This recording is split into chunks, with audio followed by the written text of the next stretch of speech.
Ce club allait disparaître et pourtant, ils viennent de monter en Ligue 2. Et tu sais quoi? J'ai eu la chance d'assister à ce moment historique. J'ai même pu immortaliser tout ça avec mon appareil photo et franchement, tu verras, il y a des petites pépites. C'est une vidéo un peu différente de ce que j'ai l'habitude de faire, mais bon, on va tester des choses. Bref, direction le Stade Bonal pour Sochaux-Le Puy avec 20 000 personnes. Sochaux, c'est un club historique du football français qui a touché plusieurs générations. C'est même plus que ça. C'est un club ouvrier, c'est les usines Peugeot et surtout tout un territoire et une culture populaire bien ancrée. Mais ils n'ont rien à faire en national, pour moi. Bon, en plus d'être un club très populaire, c'est aussi un club qui a vu passer des très gros noms que tu connais sûrement, comme Jérémy Ménez, Marvin Martin, Pedrecci, Kamel Meriem, Jérémy Mathieu, Riyad Boudbouz, Cédric Bakambu, même Ivan Perisic. Et plus récemment, il y a eu des Marcus Thuram, Maxence Lacroix et Ibrahima Konaté. Et les gars, c'est quand même 3 internationaux aujourd'hui qui iront à la Coupe du Monde, normalement. D'ailleurs, je crois qu'ils avaient rejeté Koundé à l'époque, mais ça l'a pas empêché de porter le maillot rétro dans l'interview de The Bridge. Je sais pas si vous vous souvenez. Bref, mais alors tout ce que je te dis, ça a l'air merveilleux.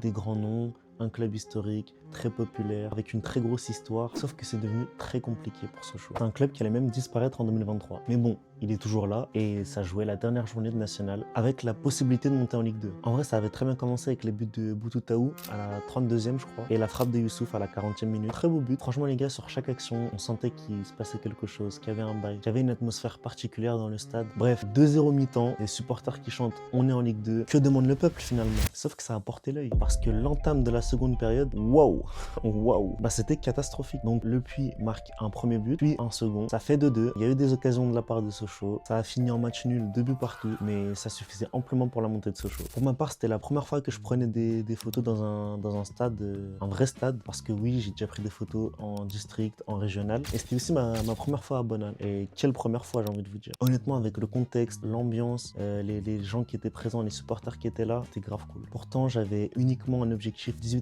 mm. J'ai pas encore acheté de téléobjectif parce que c'est beaucoup trop cher, les gars. Honnêtement, c'est trop grave carrément. Et il faut savoir aussi que j'avais pas d'accréditation. D'ailleurs, s'il y a un club ou des joueurs qui passent par là, bah, contactez-moi, non? Je me rends compte que c'est vraiment une petite passion, que ce soit les photos, les vidéos. Et là, pour le coup, j'ai été servi. Il y avait grave du contenu. Donc, toujours avec les moyens du bord, certes, mais ça a pu faire de belles images. Bref, fin du match, envahissement de terrain, c'est la fête, feu d'artifice. Franchement, beau. Et le club de fou. Je me rends compte que j'aime trop créer. Bref, on avance.